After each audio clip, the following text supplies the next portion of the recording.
getting the chalice.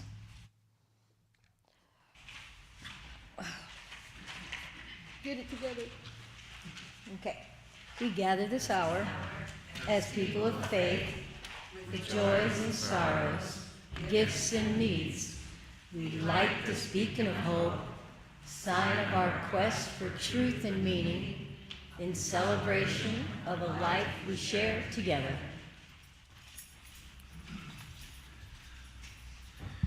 Our opening words this morning, I will invite you to join me in bringing into the room. It's reading 440 at the back of the hymnals.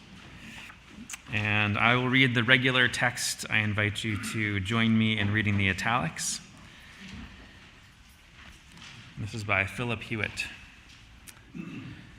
From the fragmented world of our everyday lives, we gather together in search of wholeness.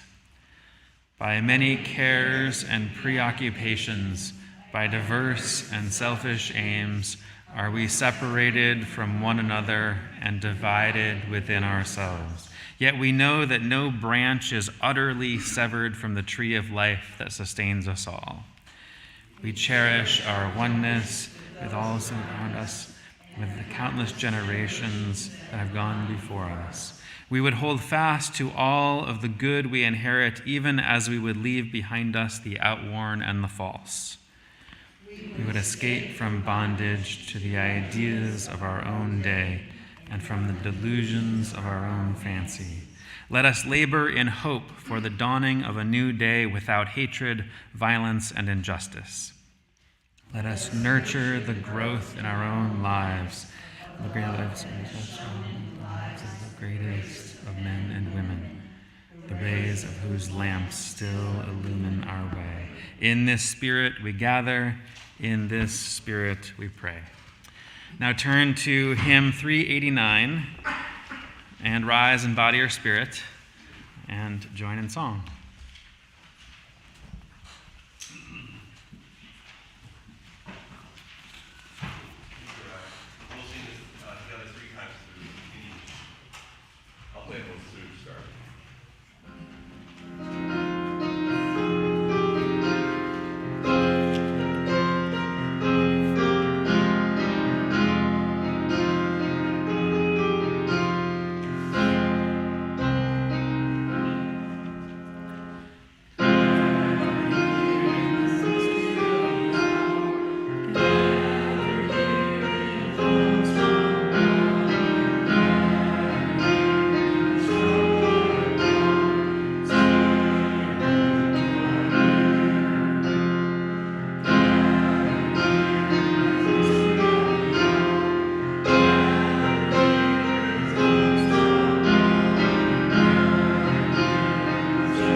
Please join me now in the affirmation of faith. The words are printed on the laminated handouts and in your order of service.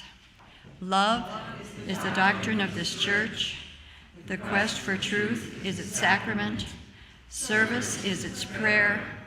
And this is our covenant, to dwell together in peace, to seek the love, and to help one another.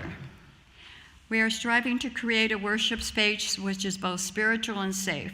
However, we recognize that not everyone can attend in person.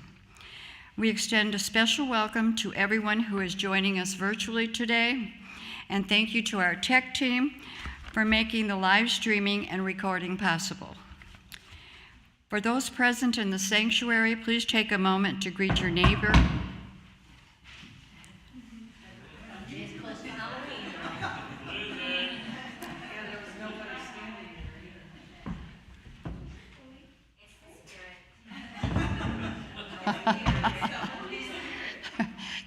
Please take the time to greet your neighbor by waving your hands and let the warmth of your smile fill the spaces between us.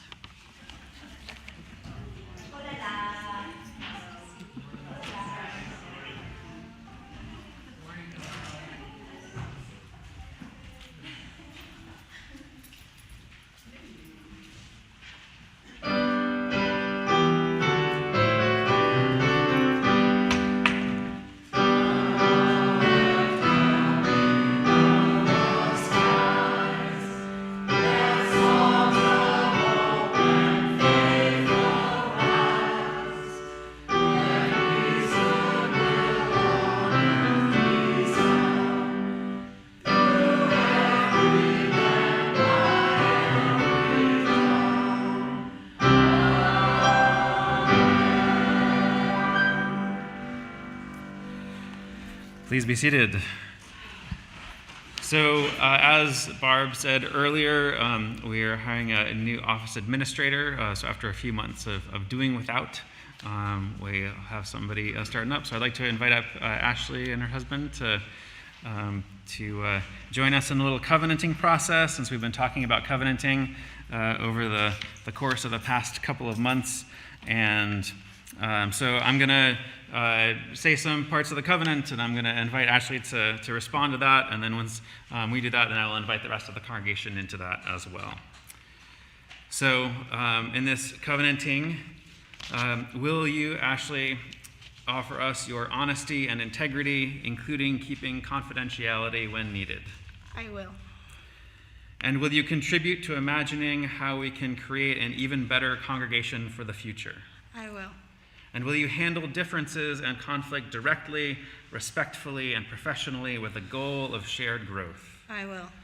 And will you encourage direct communication among members and friends of the congregation? I will. And will you take care of yourself and know that even in the midst of all the important work we will do together, that your own thriving is a key piece of that? I will. And will you remember that the staff and the congregation work as a team and we are never on our own? I will. And will you respectfully challenge yourself and the rest of us toward growth? I will.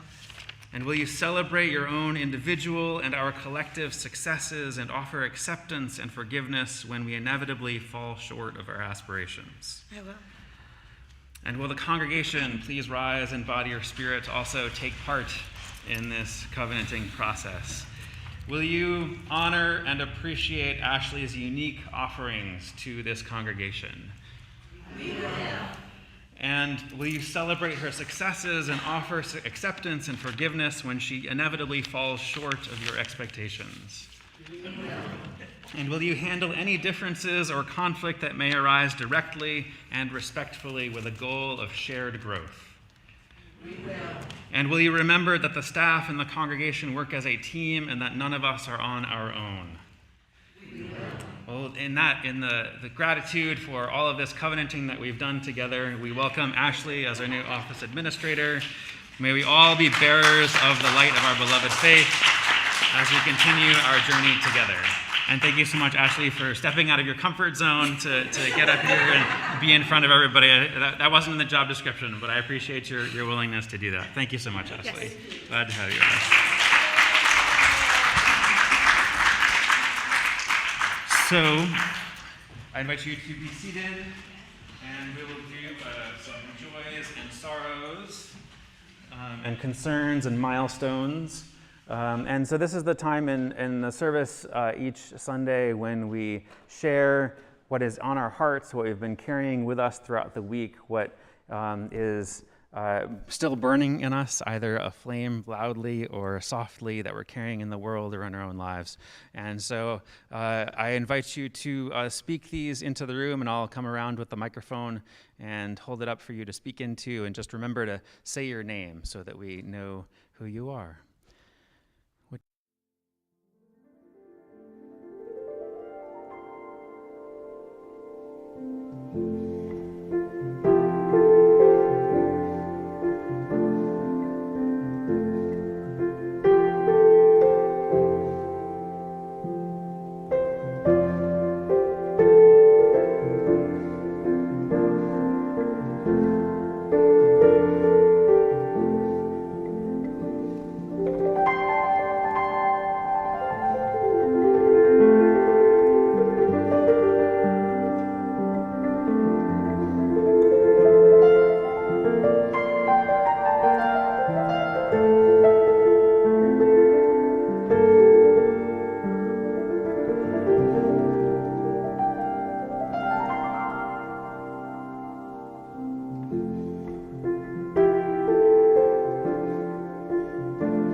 In the silent sanctuary of our hearts. I hope that we will continue to hold these and weave these together throughout the week.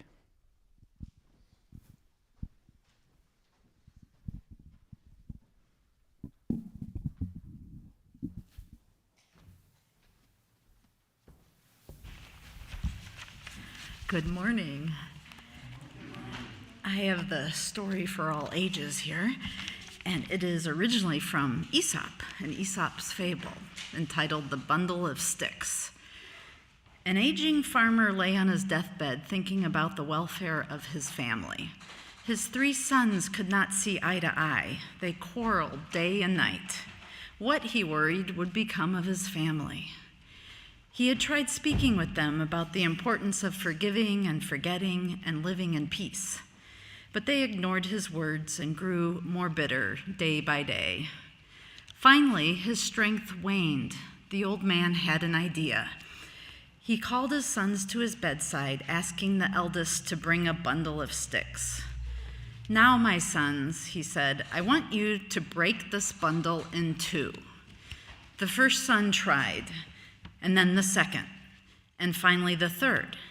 But no matter how hard they tried, they could not break the bundle of sticks.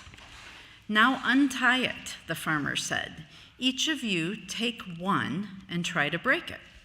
The sticks broke easily in the hands of each of the 3 sons. "You are like these sticks, my sons," said the father. "If you stick together, no one and no thing will be able to harm you. But if you quarrel and divide yourselves, your enemies will be able to destroy you." So next we have the hymn in the teal hymnal. That's number 1011. Please join and stand as you're willing and able. So we've sung this one a couple of times, so it should be familiar to many of you. Return again. Please note the repeats, and we will sing this unison 2 times through the entirety.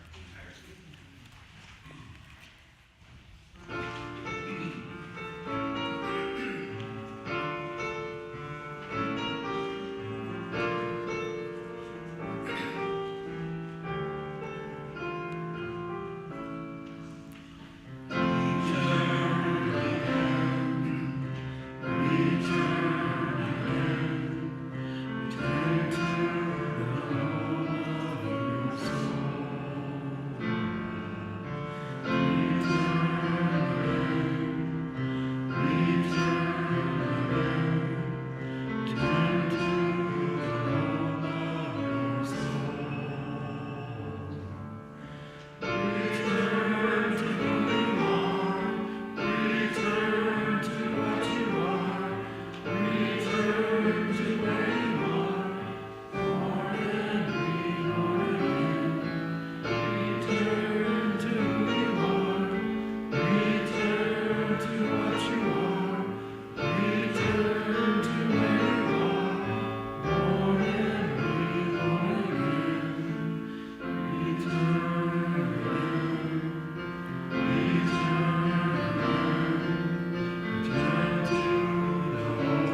Please be seated.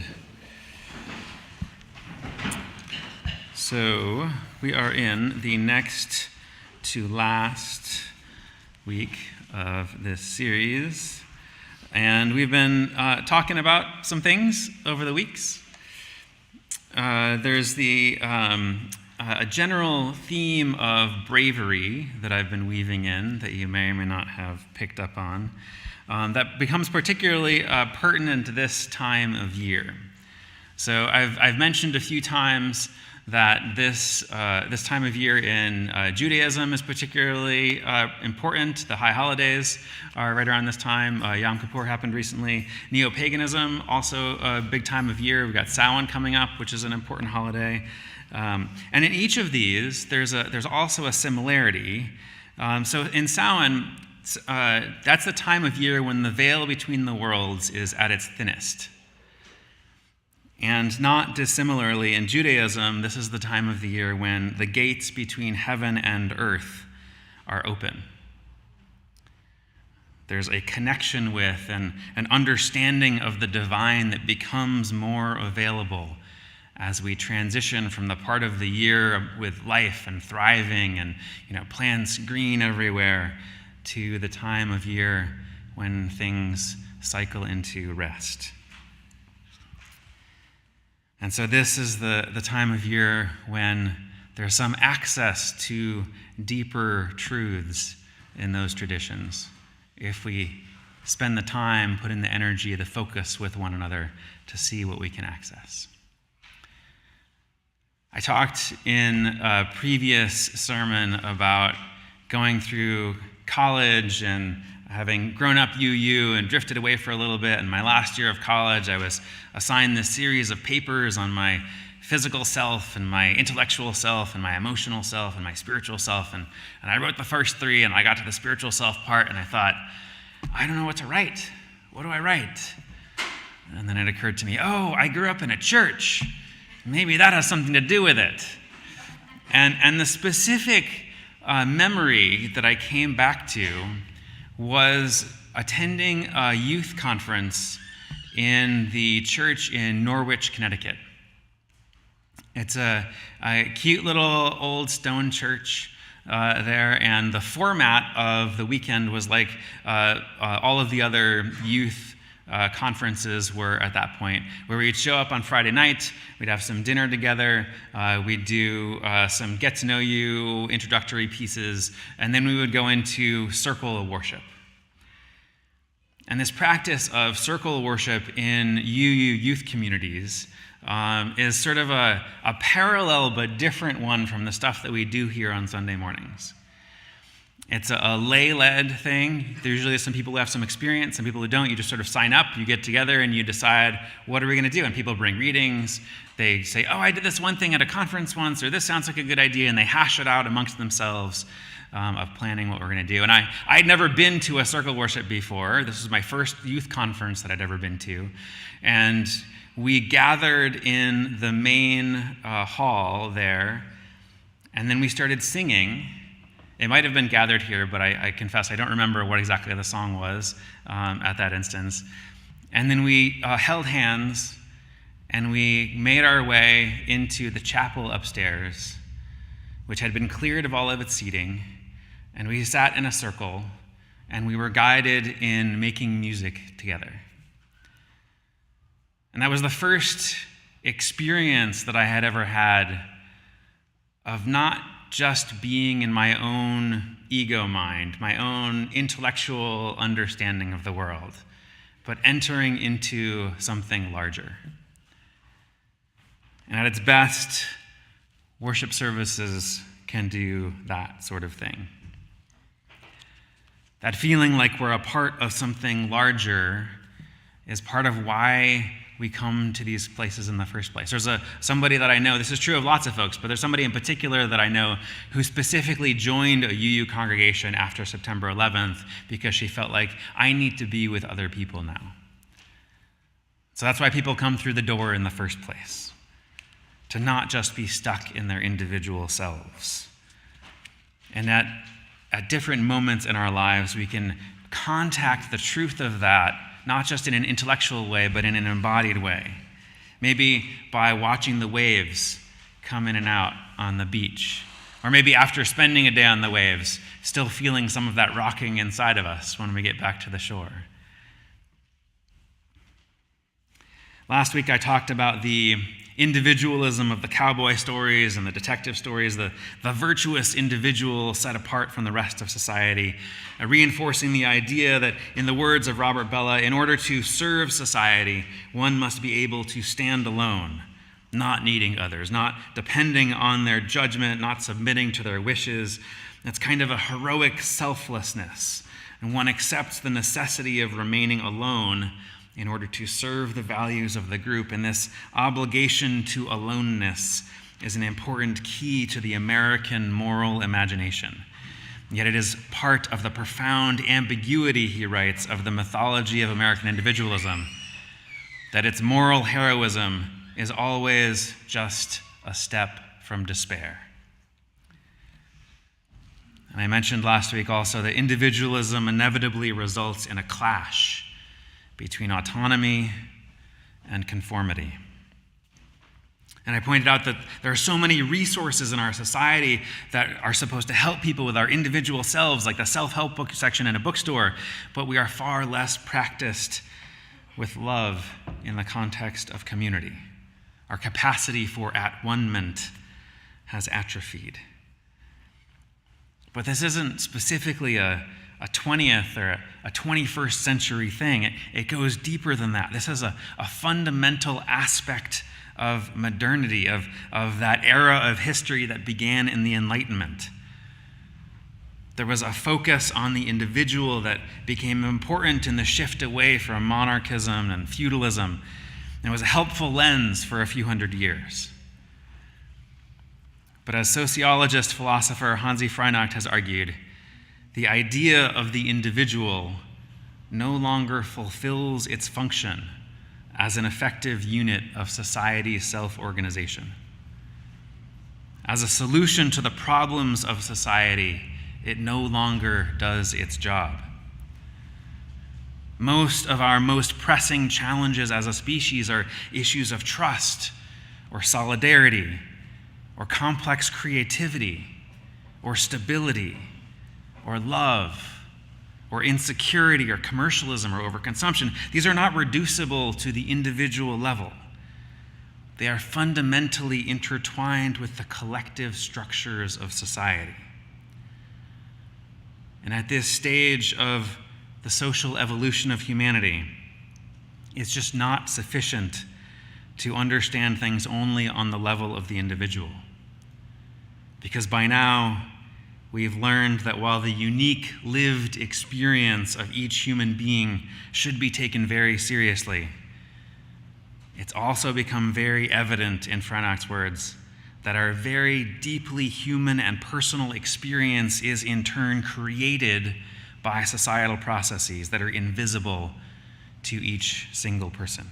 Our physical bodies are continually changing. Every few years, the entire mass of your body changes.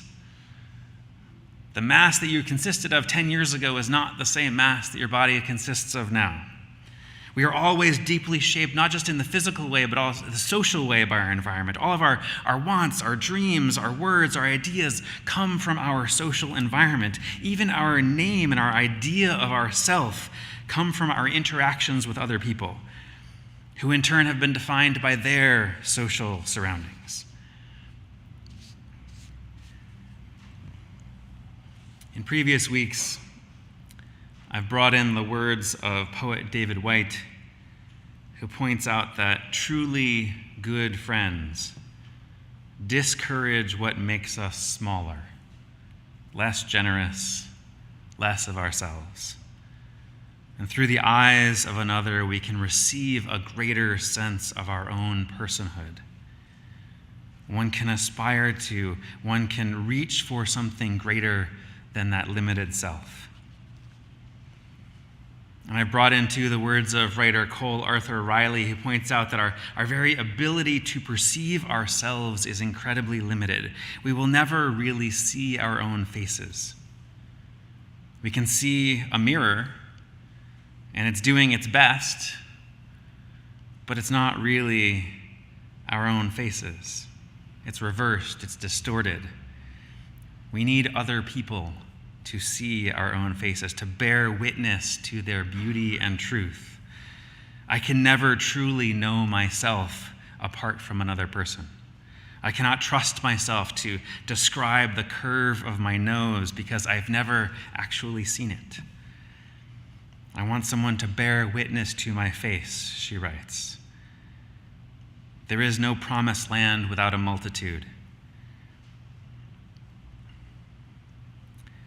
In joining with others, in being reminded of that aspect of existence, that is not something that we do, that we choose to enter into. It's what we are. It's how it is that we even exist. Our opening hymn this morning, Gathered Here, experiencing at conferences, was always an evening circle worship activity. 11 p.m. on a Friday or Saturday night, gathered in a darkened church, maybe with some candlelight. And so I've resisted for years and years ever using it in a Sunday morning worship service, because it talks about the mystery of the hour. And what kind of mystery can you have with the sunlight coming in the window? But there is a mystery in this. If we slow down and pay attention to it, there is a mystery whenever we are gathered together. And at this time of year, when the gates between heaven and earth are open, when the veil between worlds is thinnest, maybe now we can perceive some of that mystery. Maybe within ourselves, beneath whatever armor our personalities like to wear, the ways we hide from risking ourselves, the invitations we don't extend or allow ourselves to receive. In the previous series, we did some self-exploration around how we want to be remembered, around what is most important to us, around what is falling away. We did some practices of prayer and meditation. We talked about resting in the fact that an individual is insufficient and that our only hope of getting through this is with each other. We reckoned with realigning what we are called for within ourselves, within our relationship to others. And in this series, we've been building on that foundational understanding of ourselves to deepen our relationships with one another, clearing out whatever weeds may have started growing along the way, coming back into right relationship or initiating right relationship with each other, coming back into covenant. This invitation underlying all of this is an invitation to deeper belonging. Deeper belonging.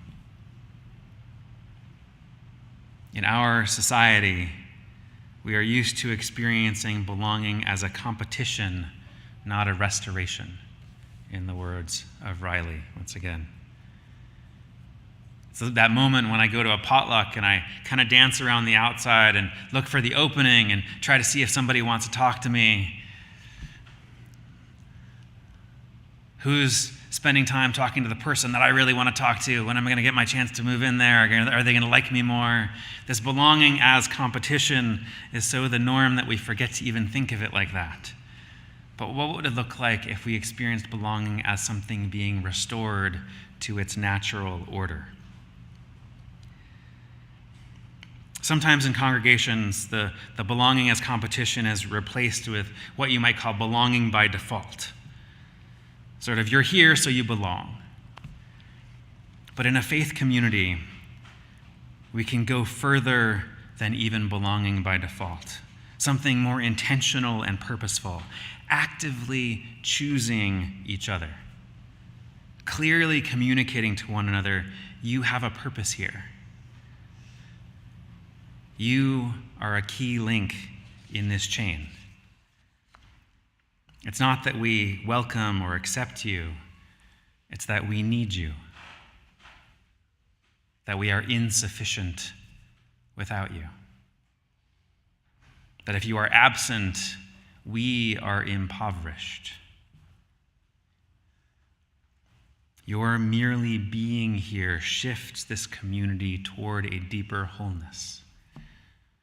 How often do we communicate that to one another? That your merely being here shifts this community towards deeper wholeness. As Riley says, belonging by default isn't the worst thing, but there is something to being chosen that is uniquely healing. It communicates to the soul that one is desired not passively, but with an active longing, a longing that has moved someone to do something about it.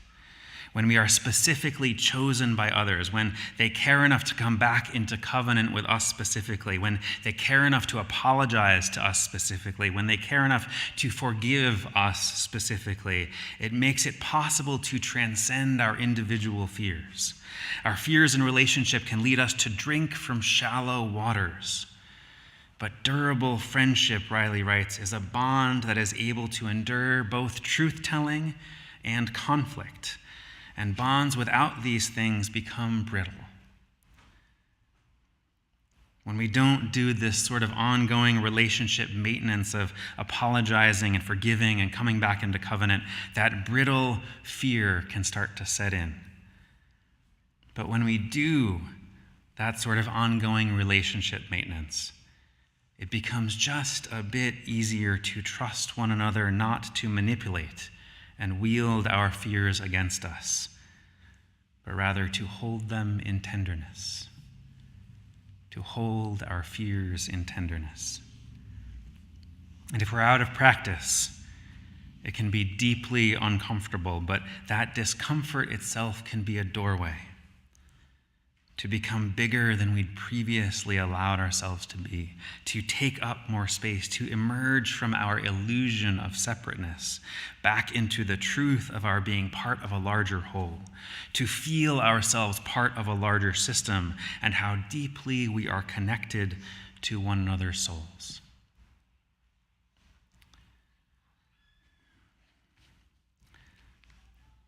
Rabbi Lou,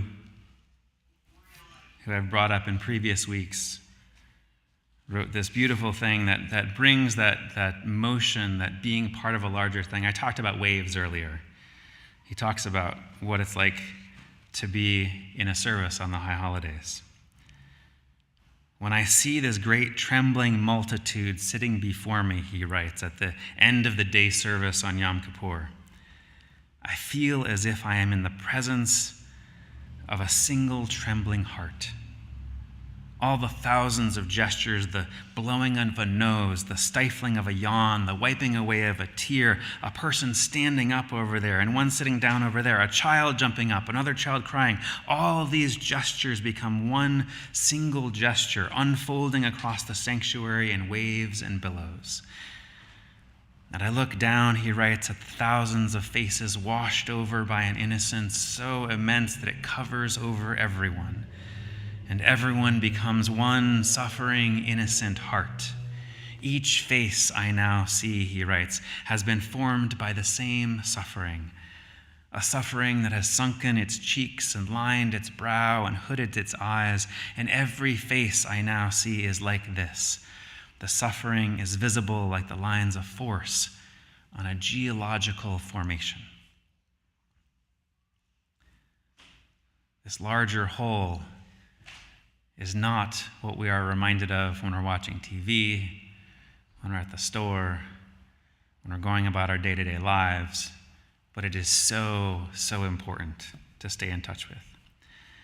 As Brené Brown wrote in The Gifts of Perfection, of this I am actually certain. After collecting thousands of stories, I'm willing to call this a fact. A deep sense of love and belonging is an irreducible need of all people. We are biologically, cognitively, physically, and spiritually wired to love, to be loved, and to belong. And when those needs are not met, we don't function as we were meant to. We break. We fall apart. We numb. We ache. We hurt others. And we get sick. We can get used to to not feeling a deep sense of belonging. They can start to feel normal and just how things are. But as Riley writes, a life lived with trust only in the self is exhausting. It is not freedom. It is a yoke that falls helplessly and incessantly on you. Our smallness and vulnerabilities as solitary individuals, our fears of abandonment and deterioration and pain and immobilization and death, these fears can lead us to close in, to wall up, to clamp down, or as a part of a larger whole, can lead us to awe, finding protection in one another's embrace, to leaning into circles of trust. As David White wrote, a diminishing circle of friends is the first terrible diagnostic of a life in deep trouble. Who will be there when our armored personalities run into the inevitable natural disasters and vulnerabilities of life? We are here essentially to risk ourselves in the world.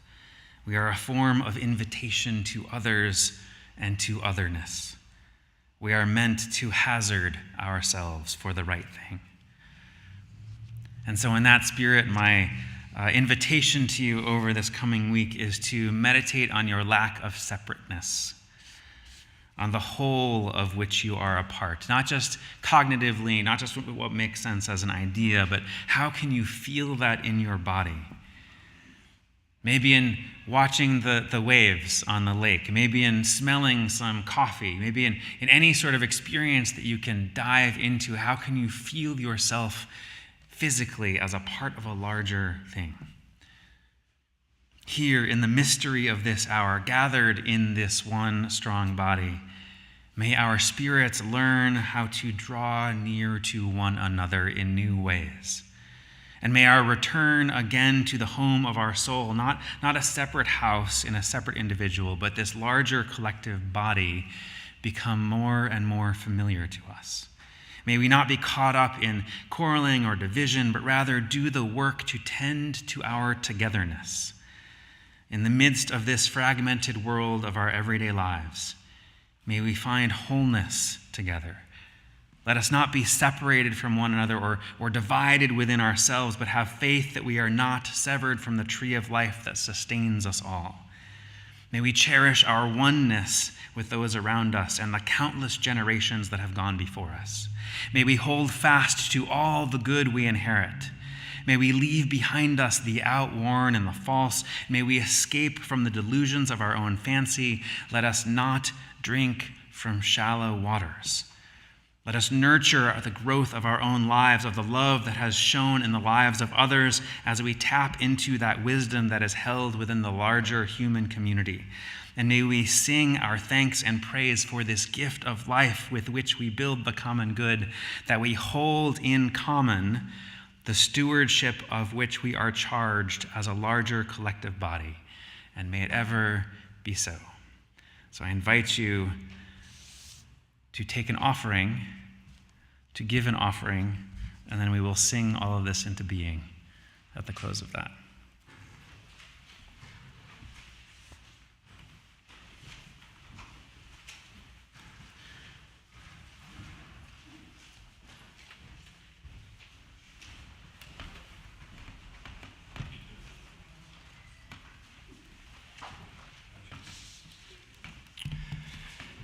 Now is the time in our service for our offering. We give to remind ourselves of how many gifts we have to offer. We give to remember that we are part of something bigger than ourselves. We give because we believe in music and friendship. We give with the faith that together we have enough. The money in the baskets goes to sustaining the mission of our community. The money in the cups goes to our Faith in Action ministry and a different charity chosen by the ministry every month. This month, the money from the cups goes to the Family Giving Project. For those that are not with us here today, there's an online link on the screen for both one-time and regular donations. Could I have 4 volunteers, please, to come forward to carry the baskets and cups?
for your prayers, your presence, your service, and your gifts. We are truly grateful. And now please rise as you are willing and able and join in singing the closing hymn, 128, For All That Is Our Life, in the great hymnal.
Our closing words this morning from the Reverend Frederick Gillis.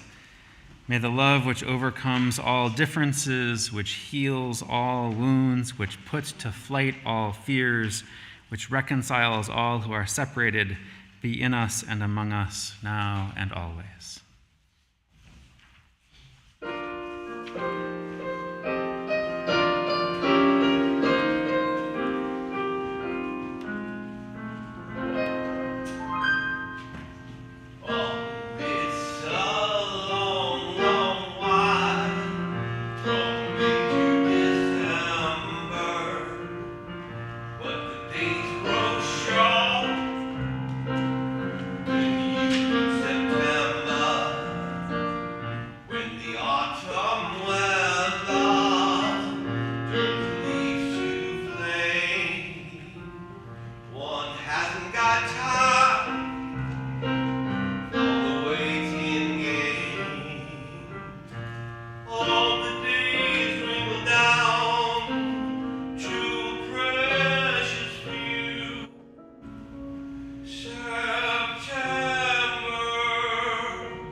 If you would join me to extinguish the flame.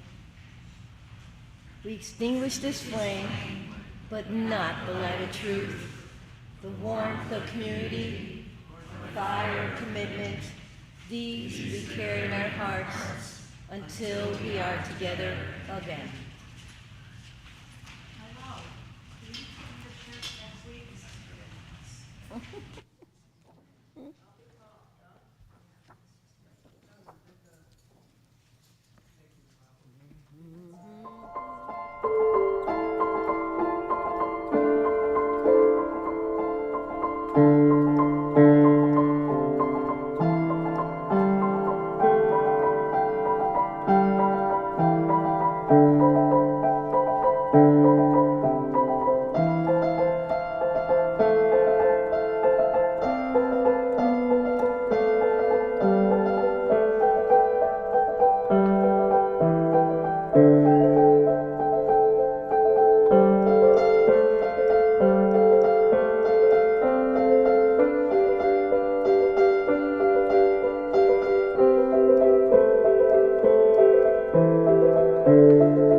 Amen.